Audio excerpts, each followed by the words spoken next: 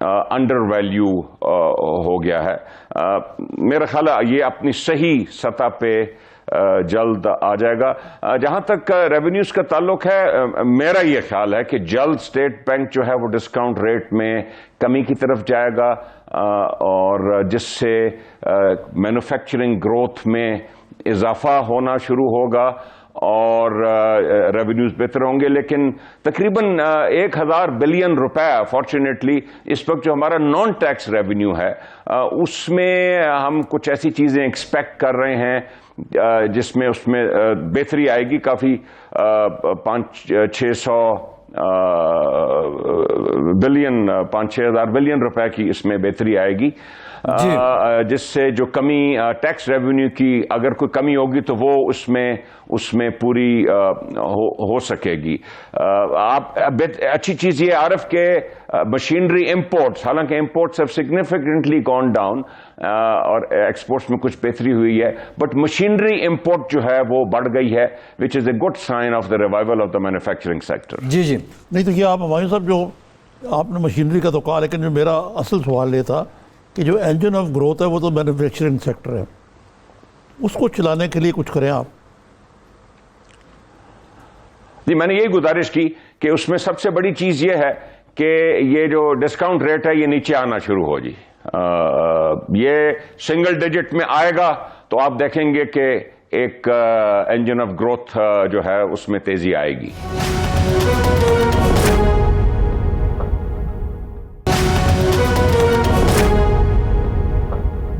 اچھا ہمایوں صاحب اس میں کچھ یہ تو دیکھیں نا، آپ بھی سیاستدان ہیں اور سیاسی باتیں بھی سمجھتے ہیں. کچھ فیکٹرز جو ہیں وہ ان کا تعلق پرسیپشن سے ہے، اکانومی سے نہیں ہے براہ راست، جس کی وجہ سے انجن آف گروتھ نہیں چلتا. ایک تو انسٹیبلٹی ملک کے اندر ہو، ملک کے اندر مہاجرائی بہت زیادہ ہو.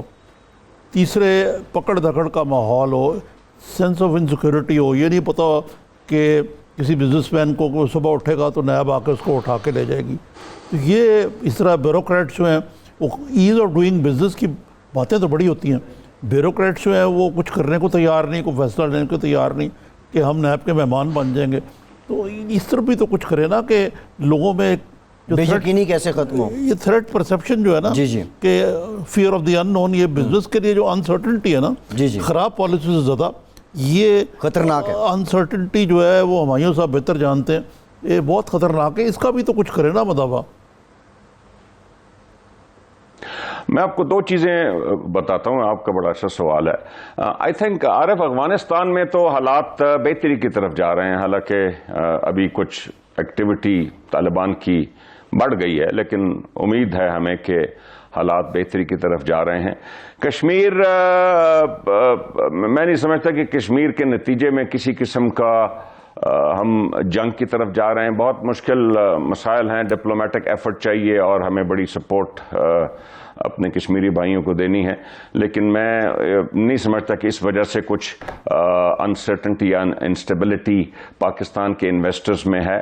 کچھ چیزیں ہمارے بس میں نہیں ہیں.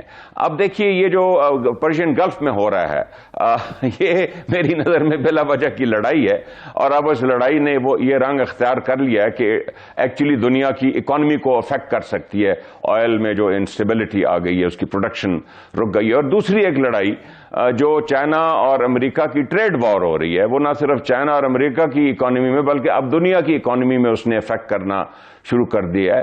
یہ چیزیں ہمارے بس میں نہیں. لیکن میں آپ کو اوور آل بات بتاؤں کہ یہ جو آپ نے جن اداروں کا نام لیا اور جو بزنس مین کو ہراس کر رہے ہیں، اس میں پرائم منسٹر کی بھی پوری توجہ ہے، گورنمنٹ کی ہے، اور نیب کے خود بیانات آ چکے ہیں کہ جو ٹیکس کے معاملات ہیں یا جو ایف آئی اے کے ایف بی آر کے معاملات ہیں اس میں بزنس مین ریلیٹڈ، اب اس میں نیب بزنس مین کو کسی قسم کی کوئی ہراسمنٹ ان کی طرف سے نہیں آئے گی. بیوروکریٹس کے بارے میں بھی یہ ایک بیانات آ چکے ہیں، حکومت کے نوٹس میں ہیں یہ باتیں. میں سمجھتا ہوں ان ایریاز میں جو آپ نے آئیڈینٹیفائی کیے ہیں اگلے چند ہفتوں میں بہتری آپ کو نظر آئے گی. وہیں صاحب بات تو یہ ہے کہ بیانات کی حد تک تو معاملات ٹھیک ہیں، لیکن عمل جو ہے وہ مختلف ہے. مثلا ایک کہا جاتا ہے کہ فلاں جو بزنس مین ہے وہ فلاں بزنس مین کا فرنٹ مین ہے، فلاں سیاستدان کا. آپ پھر بھی اس کو پکڑ لیتے ہیں صبح صبح. میں اقبال زیڈ احمد کی بات کر رہا ہوں مثلا. تو ایک طرف وزیر اعظم جو ہے بزنس مین کو اشور کر رہے ہیں, اگلے دن صبح صبح آپ پکڑ لیتے ہیں ایک صاحب کو. تو یہ کیا میسج جاتا ہے to the ordinary businessman? نہیں دیکھیے, آپ کو بہت سے ایسے کیسز, میں لوگوں کے نام نہیں لینا چاہتا, بڑے پاکستان کے بزنس مین ہیں جن کے نیب پیچھے ہٹ گئی ہے. انہوں نے ان کو کہہ دیا کہ نہیں جی ہمارا اس میں کوئی عمل دخل نہیں ہے. آپ کے ہمارے دوست ہیں, لیکن میں نام نہیں لینا چاہتا ٹی وی پہ کسی پرائیویٹ بزنس مین کا. اقبال زیڈ احمد بھی ہمارے دوست ہیں جی, آپ کو معلوم ہی ہے, پڑوسی بھی ہیں. مجھے امید ہے کہ بہت جلد ان کے معاملات جو ہیں وہ کسی اچھے اختتام تک پہنچ جائیں گے. اچھا ہمایوں صاحب, یہ تو ہوا نا آپ نے ایک انسٹیبلٹی, دوسرے یہ جو پولیٹیکل انسٹیبلٹی ہے, مہاذرائی اور ایک دوسرے کے ساتھ گالی گلوچ اور معاملات اس حد تک جانا کہ اب مولانا فضل الرحمان جو ہیں ادھار کھائے بیٹھے کہ انہوں نے اسلام آباد مارچ کرنی ہے. میرا ذاتی یہ خیال یہ ہے کہ یہ کامیاب نہیں ہو سکے گی مولانا صاحب کی جو موو ہے, اور مجھے لگتا ہے کہ پارٹیاں جو دوسری پارٹیاں ہیں وہ ان کا ساتھ نہیں دے سکیں گے. آپ کو معلوم ہے عارف صاحب کہ پی ایم ایل این کے اندر بھی مختلف آراء ہیں. اس میں جو لوگ جانتے ہیں قریب سے پی ایم ایل این کو, ہمایوں صاحب آپ بھی اندر ایک پی ایم ایل این کے بڑے قریب رہے ہیں, آپ بھی جانتے ہیں, میں بھی جانتا ہوں. کافی بڑی پاور ٹسل چل رہی ہے. بالکل بالکل, کافی بڑی پاور ٹسل چل رہی ہے پی ایم ایل این میں بھی. تو ابھی کچھ کہا نہیں جا سکتا کہ پی ایم ایل این کا آخری فیصلہ کیا ہوگا جہاں تک مولانا صاحب کی موو کا تعلق ہے. جی ٹھیک ہے. ہمایوں صاحب, آپ ابھی بزنس مین سے متعلق بات کر رہے تھے. اپیرنٹلی ایک طبقہ جو ہے اس کا یہ بھی کہنا ہے کہ پاکستان کی اکانومی ہے, جو پاکستان کی معاشی روایت ہے, وہ 2+2 = 4 نہیں ہے. یہاں کبھی 3.5 بھی کرنا پڑتا ہے, کبھی 2+2 4.5 بھی کرنا پڑتا ہے. ایک سسٹم چل رہا ہے اور اس حکومت نے اس سارے سسٹم کو ڈسٹرب کر دیا. کیا آپ اس بات سے متفق ہیں؟ تھوڑا گریجولی چینجز لانی چاہیے تھی, اتنے میسو لیول پہ آ کے یہ پکڑ دھکڑ یہ سب کچھ نہیں ہونا چاہیے تھا. پکڑ دکڑ میں جیسے میں نے کہا, دیکھیے اب ایف پی آر کی پکڑ دکڑ تو آپ نہیں روک سکتے, یا ایف آئی اے کی. جہاں تک نیب کا تعلق ہے اس پہ ابھی گفتگو ہوئی ہے. جہاں تک بزنس مین کے معاملات ہیں وہ اب نیب اپنا ہاتھ پیچھے کرے گی. لیکن باقی میں آپ سے یہ گزارش کروں, یہ میں بالکل متفق ہوں کہ ایک ٹرانزیشن کے تحت اور سب سٹیک ہولڈر سے مل کے ایک منصوبے کے تحت چیزیں آگے لے کے جانا چاہیے. لیکن آپ یہ تسلیم کریں گے کہ اس ملک کا ٹریڈر نے آج تک ٹیکس نہیں دیا. اور اس ملک میں آپ کو بتاتا ہوں کہ جو مینوفیکچرنگ سیکٹرز ہیں, مینوفیکچرنگ سیکٹر تو بالکل ٹیکس کے نیٹ میں ہوتا ہے. اور مینوفیکچرنگ کے آگے جو ہول سیلنگ ہے, یا جو ڈسٹریبیوشن ہے, یا جو ریٹیل ہے, یہ totally out of the tax net ہے. اور آپ یقین کریں یہ سیکٹرز مینوفیکچرنگ سے بڑے سیکٹرز ہیں. Manufacturing is 20% of G D P. The service sector is more than 50% of G D P, جس میں صرف 17% ریونیو دیتے ہیں ایف پی آر کو, وہ بھی سارا بینکوں سے آتا ہے. اور مینوفیکچرنگ سیکٹر جو 20% ہے وہ 80% ریونیو دیتا ہے ایف پی آر کو. تو یہ جو سیکٹرز ہیں ان کو ہم نے ٹیکس نیٹ میں لانا ہے. ایگریکلچر میں مادر کے ساتھ میں خود ایگریکلچرسٹ بھی ہوں چھوٹا موٹا, لیکن agriculture sector G D P کا 24% حصہ ہے, 1% سے کم ٹیکس ریونیو میں سے. اب یہ جو اسٹرکچرل چینجز ہیں ان کی طرف ہماری توجہ جانی چاہیے, اور پی ٹی آئی کی توجہ ان کی طرف جا رہی ہے. اور میں آپ سے متفق ہوں کہ یہ اسٹیک ہولڈر سے مل کے گریجولی ایک ٹرانزیکشن ہونی چاہیے, اس کے بعد یہ میجرز امپوز ہونے چاہیے. یکدم نہیں ہو سکتی. بہت شکریہ ہمایوں اختر خان صاحب, آپ کے وقت کا بہت شکریہ. ایک بریک لیتے ہیں, بریک کے بعد کچھ دیگر معاملات پہ بھی بات کرتے ہیں. ہمارے ساتھ رہیے.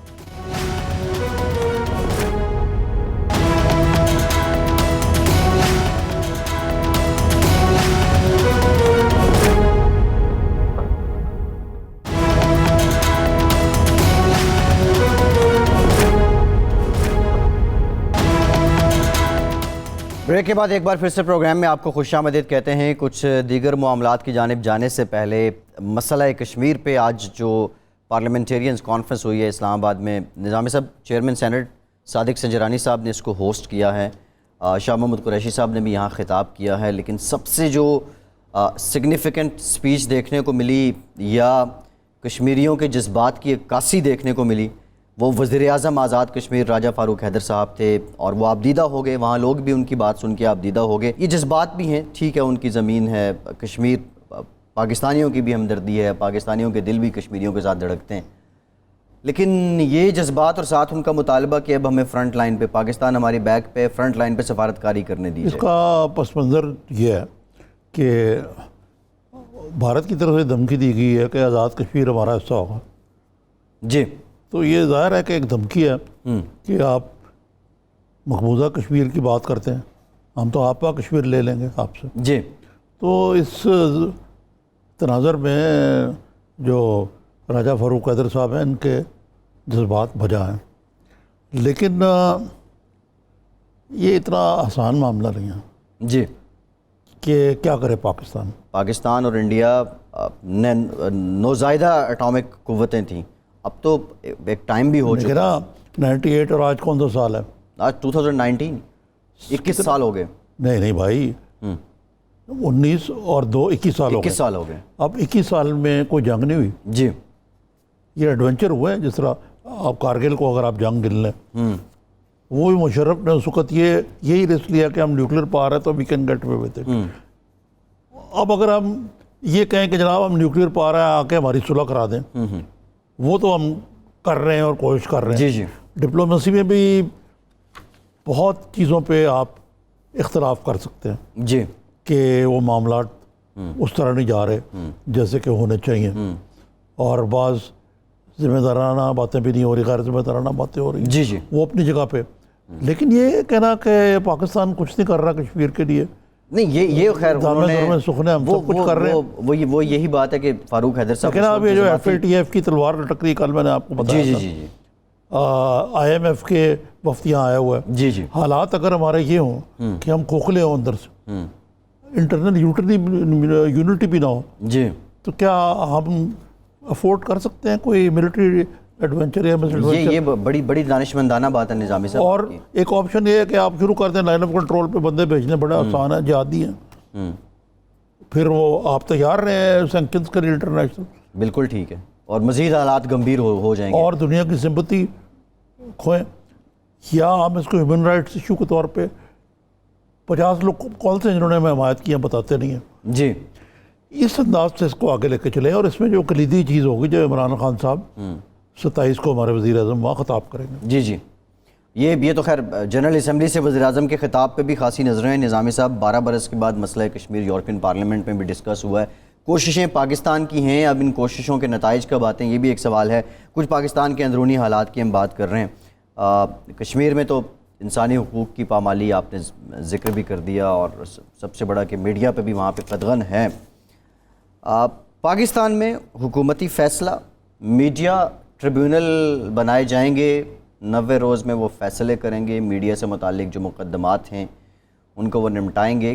کل بھی بات کی تھی ہم نے نظامی صاحب، بعض لوگوں کا یہ کہنا ہے کہ یہ میڈیا ٹریبیونل سینسرشپ کا ایک قانونی جواز تراشنے کا ذریعہ ہے۔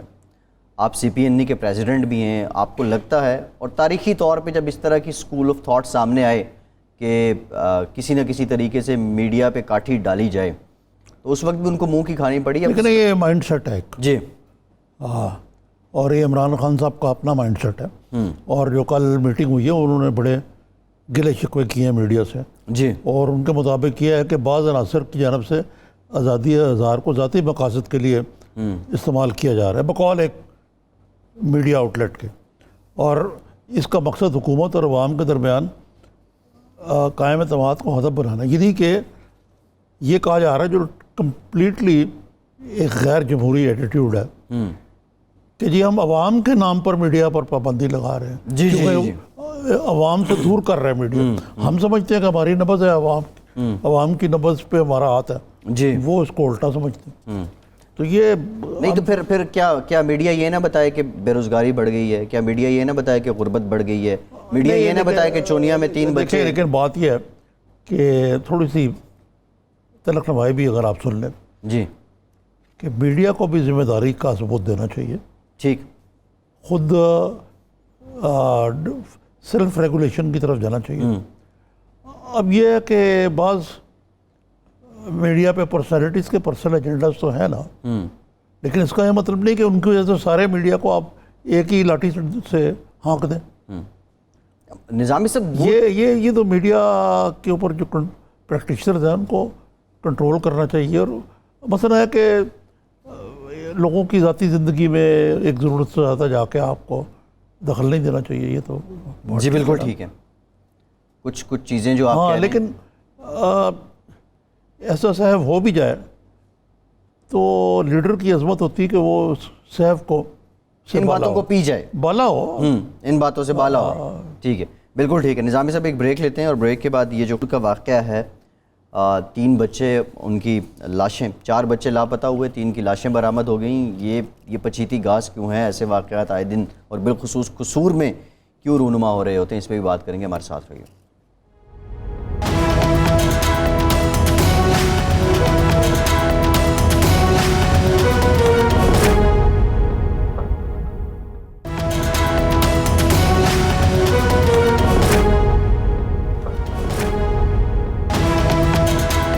بریک کے بعد ایک بار پھر سے آپ کو خوش آمدید کہیں گے. بریک میں ہمیں جوائن کیا ہے مسلم لیگ نون کے سینئر رہنما خرم دستگیر صاحب نے. بہت شکریہ خرم صاحب آپ کا. گفتگو کرتے ہیں آپ سے. نظامی صاحب, نواز شریف صاحب کی جو العزیزیہ ریفرنس میں سزا سے متعلق اپیل تھی, آج اس کی سماعت ہوئی. 7 اکتوبر تک یہ اب سماعت ملتوی کر دی گئی ہیں. اپروچ کیا لگ رہی ہے اس وقت جو قانونی ٹیم ہے نواز شریف صاحب کی, اور جو اسپیسیفکلی جو استدعا ہے جج جو ارشد صاحب ہیں ان کے بیانات اور ان کی نقول مانگ لی ہیں خواجہ حارث جو ان کے وکیل ہیں, اور لگتا ہے انہوں نے کہا میں 3 مہینے میں دلائل مقرر کروں گا. تو میرا مطلب ہے کہ جو خود جو ڈیفنس ہے جی وہ اتنی جلدی میں نہیں ہے. جی دستگیر صاحب السلام علیکم. یہ خرم دستگیر صاحب یہ بتائیے کہ آپ کس طرح اس کیس کو انفولڈ ہوتے دیکھ رہے ہیں جو اسلام آباد ہائی کورٹ میں یہ اپیل ہے, اور خاص طور پہ جب یہ ویڈیوز کی تصدیق ہو گئی ہے, یہ کس طرح امپیکٹ کرے گی اس کو؟ جی ویڈیوز کی تصدیق سے زیادہ اہم ترین کام وہ ہے جو ہو چکا ہے کہ سپریم کورٹ نے اپنا جو سو موٹو لیا تھا وہ اب سپریم کورٹ آن ریکارڈ آ گیا ہے کہ جج صاحب کا کانڈکٹ جو ہے وہ ان بیکمنگ تھا اور ان ایتھیکل تھا, جس کی وجہ سے لکھا چیف جسٹس نے کہ پوری عدلیہ کا سر شرم سے جھک گیا. تو مینلی تو جو سپریم کورٹ کا فیصلہ ہے وہ آپریٹو ڈاکیومنٹ ہے, اور اس کو سپورٹ کرنے کے لیے جج صاحب کی جو ایفیڈیوٹ ہے جو انہوں نے دیا ہے تو اس کی آج نقول مانگی ہے. اور یہ بالکل درست ہے کہ جو ڈیفنس ہے میاں نواز شریف کا, ان کی جو وکلاء ہیں انہیں کوئی اجلت نہیں ہے. تو کسی کا یہ خیال تھا کہ شاید جیل میں رکھنے سے پتہ نہیں کتنی تکلیف دے رہے ہیں ہم, تو وہ نکلنا چاہتے ہیں, تو ان کو کوئی اجلت نہیں ہے. وہ زیادہ اہم یہ بات ہے کہ جو اس کیس جس میں سزا ہوئی تھی العزیزیہ ریفرنس میں, اس کا ایک فیصلہ کن جو ہے جواب انشاءاللہ آئے گا دفاع کے دوران, اور محمد نواز شریف سرخرو ہوں گے. لیگل ٹیم ہے خواجہ حارث صاحب کی قیادت میں, وہ ہر معاملے کو ہر زاویے سے دیکھ رہے ہیں. اسی لیے جس طرح میں نے کہا انہوں نے کوئی اجلت کا مظاہرہ نہیں کیا اور فوراً یہ نہیں کہا کہ جی اس کو ختم کیا جائے. انہوں نے کہا جی ہمیں دستاویزات دیں تاکہ پھر سوچ سمجھ کر اگر انہیں اس اپیل کا حصہ بنانا ہے, اور یہ الٹیمیٹ فیصلہ کہ یہ اپیل ہوگی یا ری ٹرائل یا جو کوش کیا جائے اس سارے پروسیڈنگز کو, اس کا فیصلہ وہ کریں گے. تو ابھی تو یہ معاملہ شروع ہوا ہے, اور اب چونکہ اگلے مہینے میں ہیئرنگ ہے تو پھر ہم دیکھیں گے کہ یہ کیسے آگے چلے گا. لیکن یہ میں بڑا واضح ہے کہ جن لوگوں نے بھی یہ فیصلہ پڑھا ہے جو قانونی ماہرین ہیں, وہ فیصلہ آج خود بھی مس ٹرائل جو اور یا جو جج صاحب کی جو مینیپولیشن ہے اس سے ہٹ کر بھی انتہائی کمزور فیصلہ ہے, اور ان دی اینڈ ایسے وہ لیپس کیے گئے انفرنس کے جو بالکل جسٹیفائڈ نہیں تھے. اسی طرح جو ہے آخر میں آگے آ کے جو کہا گیا کہ جی نواز شریف صدر بھی نہیں رہ سکتے, وہ بھی ایک انتہائی ویک بنیاد پہ فیصلہ کیا گیا ہے. اور اب ایک وقت آئے گا کہ یہ دس ٹائڈ ول ٹرن, اور جو واقعی پاکستان کے قانون کے مطابق فیصلے ہیں, ہماری تو امید ہے کہ وہ نظر آئیں گے. کہ تمام تر جو ہمارے عدلیہ کے ساتھ ان کے فیصلوں کے ساتھ جو تحفظات ہیں, لیکن بہرحال عدلیہ پر ہم نے انہی کے سامنے جانا ہے اور قانون کا احترام کرنا ہے. جی ٹھیک ہو گیا. اچھا کچھ سیاسی معاملات پہ بھی نظامی صاحب بات کر لیں. مولانا صاحب بسم اللہ کریں. مولانا صاحب بڑے گرج چمک اور دھواں قسم کے بیانات فرماتے ہیں دلوں میں خوف ہو تو تحریکیں نہیں چل سکتی ہیں. پتہ نہیں نظامی صاحب مجھے لگ رہا ہے کہ یہ کچھ اپنے حلیف جو ہیں ان کو بھی کہیں نہ کہیں یہ بات مولانا سنا رہے ہیں. تو نون لیگ کا پلان کچھ فائنل ہو گیا؟ نہیں میں اس کو ذرا آپ جو سوال پوچھ رہے ہیں دستگیر صاحب ان کا اشارہ شہباز شریف صاحب کی طرف تو نہیں ہے کیونکہ وہ یہ دھرنے کے کوئی اتنے سرگرم حامی نہیں ہیں، جبکہ میاں نواز شریف صاحب کہہ رہے ہیں کہ کرنا چاہیے. ادھر بلاول اینڈ کمپنی جو ہے انہوں نے تو واضح طور پہ کہہ دیا جب اصولی طور پہ اس ساتھ نہیں ہیں. تو ان حالات میں کیا دھرنا ہوگا؟ جی ایک بات پر تو واضح اتفاق ہے مسلم لیگ نون کا اور JUIF کا کہ ہم اس ملک میں جلد از جلد صاف شفاف اور بغیر مداخلت کے ان مینیپولیٹڈ الیکشنز چاہتے ہیں، کیونکہ پاکستان کی معیشت بھی اور پاکستان کی جو سلامتی ہے اور خارجہ پالیسی ہے اس قدر ایک نااہلی اور نالائکی ہے کہ ایک امپاس آ گیا ہے، ایک بند گلی میں ہم داخل ہو گئے جس کو بجائے نئے انتخابات کرائے جائیں اور کوئی طریقہ نہیں ہے. اس پر ہمارا اتفاق ہے. مولانا نے اکتوبر میں آنے کا اعلان کیا ہے.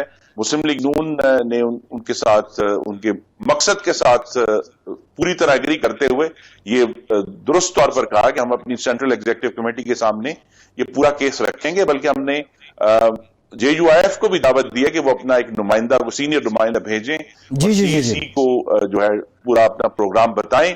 اور پھر اس کے بعد جو ہے مجھے یقین ہے کہ 3 یا 4 اکتوبر تک مسلم لیگ نون ایک حتمی فیصلہ کرے گی، اور اگر یہ حتمی فیصلہ جو ہے وہ انشاءاللہ اگر ایک احتجاج کی صورت میں آتا ہے تو پھر مسلم لیگ نون اور JUIF جو ہیں ان کے قائدین مل کر تاریخ کا تعین کریں گے. یہ پیپلز پارٹی کے ساتھ بھی کوئی آپ سلسلہ جنبانی بڑھا رہے ہیں کہ ان کو بھی لے کے آئے آن بورڈ اس پہ؟ جی یہ کام تو مولانا نے کرنا ہے. پیپلز پارٹی چونکہ قومی اسمبلی کا سیشن چل رہا ہے، پیپلز پارٹی کا گفتگو ہو رہی ہے. مینلی پیپلز پارٹی کو اس جو مقصد ہے کہ نئے انتخابات کرائے جائیں، ان کو بھی کوئی اصولی سے اختلاف نہیں ہے. صرف ان کا پوائنٹ آف ویو بہتر تو وہی بتائیں گے، لیکن جو مجھے سمجھ آیا کہ وہ ایک طویل دھرنے کے خلاف ہیں. وہ چاہتے ہیں کہ احتجاج کیا جائے، جلسہ کیا جائے، مارچ کیا جائے، لیکن جو سیٹ ان والا معاملہ ہے اس پہ پارٹی کو جو مجھے سمجھ آیا ہے کہ انہیں اختلاف ہے اس بات کا. لیکن بہرحال اس پر بات مزید ہوگی، ابھی کچھ دن ہیں جس میں یہ فیصلہ ہو سکتا ہے. ٹھیک، ابھی یہ بلی تھیلے سے باہر نہیں آ رہی ہے خرم صاحب کہ پیپلز پارٹی کیا کرے گی، نون لیگ کیا کرے گی، اور واقعی کہیں یہ نہ ہو مولانا کے ساتھ کوئی حکومتی کمٹمنٹ کر لے اور 11 آور میں یہ دھرنا شرنا سب کچھ بوریا بسترا اس کا بھی لپٹ جائے. ایک اور معاملہ خرم صاحب اس کی طرف بھی آپ کی توجہ دلانا چاہیں گے. گورننس کی بات بھی آپ نے کی ہے. آپ کے دور میں بھی یہ واقعات رونما رہے ہیں اور قصور میں اس وقت بھی واقعہ ہوا، پھر ایک معصوم بچی زینب کا قتل بھی ہوا. اب یہ چونیا نظامی صاحب جگہ ہے، اگر میں غلط پروناؤنس نہیں کر رہا تو یہاں پہ 3 بچوں چونیا 3 بچوں کی لاشیں برآمد ہوئی ہیں. یہ اتنا بڑا سوشل ڈائلیما خرم صاحب، کیا اس میں واقعی ذرا نیوٹرل ہو کے بتائیں، معاشرے کی غلطی ہے، سرکار کی غلطی ہے، یا کوئی اور سلسلے ہیں جو روایات اس معاشرے کی نہیں تھی وہ پنپ چکی ہیں یہاں پہ، اور روکا کیسے جا سکتا ہے ان واقعات کو؟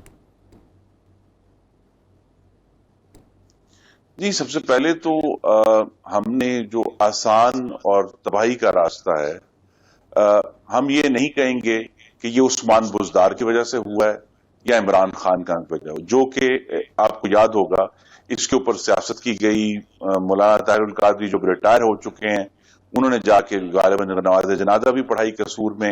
عمران خان صاحب نے اس کے اوپر بڑے دھواں دار جلسے کیے. یہ ایک سیاسی معاملہ نہیں ہے، یہ ایک معاشرتی بیماری ہے جس کا ہمیں کھل کر سامنا کرنا پڑے گا. آپ کو معلوم ہے جب خیبر پختونخوا میں ابھی انہوں نے کہا کہ جو بچیاں ہیں وہ چادر لے کر آئیں، تو وہاں کے جو نمبرز آئے ہیں ان میں کہا جی کہ جو چھوٹے بچے ہیں، لڑکے ہیں، ان کے ساتھ بھی اتنی ہی تقریباً واقعات کے پی میں ہوئے ہیں جتنی جو ہیں لڑکیوں کے ساتھ ہوئے ہیں. تو یہ ہماری معاشرتی پیتھولوجی ہے، اور بجائے یہ کہ اس پر بیٹھ کر ہم ایک دوسرے کو متون کریں، بہتر طریقہ یہی کہ بیٹھ کر فیصلہ کیا جائے. پاکستان میں جو غربت کی پیتھولوجی ہے، پاکستان میں جو ویسے ایک معاشرتی گھٹن ہے، اس سے سارے معاملات جو ہیں یہ ڈسکشن کے متقاضی ہیں، پنجاب اسمبلی میں بھی، قومی اسمبلی میں بھی، اور ایک لارجر میڈیا میں بھی اس پر ڈسکشن ہونی چاہیے کہ یہ کیسے معاملہ حل ہو. یہ ناقابل برداشت ہے بچوں کے ساتھ جو زیادتی ہے. کوئی بھی والدین جو ہیں اور دل جو ہے وہ ٹکڑے ٹکڑے ہو جاتا ہے جب بھی ہم ایسی باتیں سنتے ہیں، اور یہ پورے ملک سے کیسز آتے ہیں، یہ کسی ایک جگہ کے کیسز نہیں ہے. قصور میں بہرحال ایک کانسنٹریٹڈ ایشو ہوا ہے اور ہمیں اس کا سامنا کرنا پڑے گا کہ یہ ایک معاملہ وہاں زیادہ، یعنی اب میں یاد کرا دوں کہ اس کے جو زینب کا جو تھا مرڈر تھا اور ریپس تھا، اسے تو سزا دے دی قانون. جی بالکل ایسے، لیکن ابھی وہ ڈیٹرنٹ جو ہے وہ مزید زیادہ کھل کر سامنے آنا چاہیے. اچھا خرم صاحب، یہ آپ کی بڑی گہری نظر ہے، وزیر کامرس بھی رہے ہیں، یعنی تجارت، جی اور آپ کو معلوم ہے سارے معاملات کا. یہ جو IMF کا وفد آیا ہوا ہے، کوئی SOS وفد کہا جاتا ہے کیونکہ پاکستان کا جو فسکل ڈیفیسٹ ہے وہ ریکارڈ تاریخ میں 8.9% ہوا ہے، لیکن حکومتی اہلکاروں سے جن سے بات ہوئی، جو ان کی اکنامک ٹیم ہے، انہوں نے IMF کو کنونس کیا کہ یہ ون گو ہے، ہمارے کو 4G کے پیسے آنے تھے، فلاں ماد میں پیسے آنے تھے، وہ آ جائیں گے تو یہ نیچے آ جائے گا. تو کیا کب تک ہماری جو اکنامک میلیز یعنی جو بیماری ہے اس کو IMF سے چھپا پائیں گے ہم؟ اور جب پہلا کوارٹر کا ریویو ہوگا تو کیا نتیجہ نکلے گا؟ یہ بڑی ایک بھیانک ویسے حکومت کی طرف سے، اور سوائے اس کے کہ ہم اسے جھوٹ اور دھوکہ دہی کہیں، کہ انہوں نے بجٹ کے وقت جو ہے جون میں جو بجٹ ڈیفیسٹ کے نمبرز دیے وہ جھوٹ تھے، غلط تھے، اور بعد میں پتہ چلا کہ بجٹ ڈیفیسٹ تو 7.7% نہیں ہے، وہ تو 8.9% ہے، اور اس میں جو ہے وہ کئی 100 ارب کا جو فرق ہے. اصل میں SOS IMF کا وہاں سے جنریٹ ہوا کہ بھی ان کو فرق نمبرز دیے گئے. بعد میں جب اسٹیٹ بینک نے جو نمبرز اپنے ایشو کر دیے کہ جی یہ تو بجٹ ڈیفیسٹ ہو گیا اتنا میسو. اسی طرح جو ہے اس حکومت کے جو قرضے کے نمبرز ہیں وہ ریکارڈ ہیں کہ ایک سال میں پاکستان کا ٹوٹل ڈیٹ اور لائبلٹیز جو ہیں وہ 10,335 ارب روپے بڑھے، پورے 71 سال میں 30,000 ارب ہوئے، اور ایک سال میں وہ 40,000 ارب تک کراس ہو گئے. تو اس حکومت کی جو نااہلی اور نالائکی ہے وہ یہ چھپا نہیں پائیں گے. اور یہ ابھی تو صرف ایک SOS آیا ہے. مجھے دکھ سے یہ کہنا پڑے گا کہ حکومت نے بالکل بھی کورس کریکشن نہیں کی. ان کے پاس موقع تھا کہ یہ بھی انٹرسٹ ریٹ تھوڑا گھٹا لیتے، لیکن یہ غلط، اور وہاں بھی ایک ان پاس ہے کہ بند گلی میں پاکستان کو لے گئے ہیں کہ جی شاید انٹرسٹ ریٹ ہائی کرنے سے انفلیشن لو ہوگی. انفلیشن لو نہیں ہو رہی، لہذا ان کو کٹ کرنا چاہیے، انہوں نے نہیں کیا. اور اصل میں جو ایمرجنسی ہے، اللہ نہ کرے یہ ہو، میں تو چاہوں گا کہ میں غلط ثابت ہوں، لیکن اس وقت جو ہے نومبر کے آخر میں، دسمبر کے شروع میں ایک بہت بڑا مالی اور مالیاتی بحران جو ہے وہ ہمارے سامنے کھڑا ہے. بہت شکریہ آپ کے وقت کا. اور نظامی صاحب، وہ قومی اسمبلی میں تو چلیں بھی آئے گا، لیکن وہ آرڈیننس کا زمانہ بھی ہے، یہ بھی ہمیں نہیں بھولنا چاہیے. ہاں صحیح ہے. پروگرام کا وقت ختم ہو گیا. بہت شکریہ آپ کا. آج کے پروگرام سے اتنے. فیصل عباسی کو اجازت دیجیے.